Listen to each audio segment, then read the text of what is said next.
First day ഞാൻ കാണുന്നില്ല, എനിക്കൊന്ന് പീസായിട്ടിരുന്ന് കാണണം, അതുകൊണ്ട് ഞാൻ എന്തായിരുന്നാലും ഫസ്റ്റ് ഡേ കഴിഞ്ഞേ കാണുള്ളൂ. ഇന്ന് ബുക്കിംഗ് തുടങ്ങി, എനിക്ക് ടിക്കറ്റ് കിട്ടിയില്ല. ഒന്ന് റിസർവേഷൻ ചെയ്യാൻ പോയപ്പോൾ പോലും അതിനകത്തൊന്നും അനങ്ങാൻ പോലും പറ്റില്ല.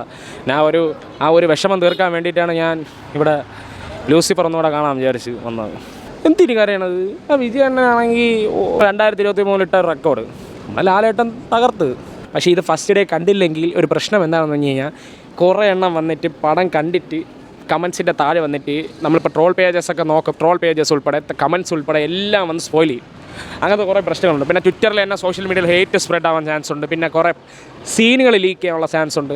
അങ്ങനത്തെ പല പ്രശ്നങ്ങളും മിക്കവാറും കാണാം. അപ്പോൾ അതൊക്കെ നമ്മൾ ശരിക്കും പറഞ്ഞാൽ ഒരു ഫസ്റ്റ് ഡേ കിട്ടുന്ന ഒരു ഫീല് പിന്നെ നമ്മൾ പിന്നെ പോകുമ്പോൾ കിട്ടില്ല. എന്ന് വെച്ചാൽ എല്ലാ സ്പോയിലർ ഇവന്മാർ പുറത്തു വിടും. ആ ഒരു ഇതുണ്ട്. അതുകൊണ്ടാണ് ഞാൻ ഇങ്ങനെ മാക്സിമം ഫസ്റ്റ് ഡേ കാണാൻ വേണ്ടി നിൽക്കുന്നത്. തകർക്കുമെന്നൊക്കെയാണ് ഇവരുടെ മോഹൻലാൽ ഫാൻസുകാർ പറയുന്നത്.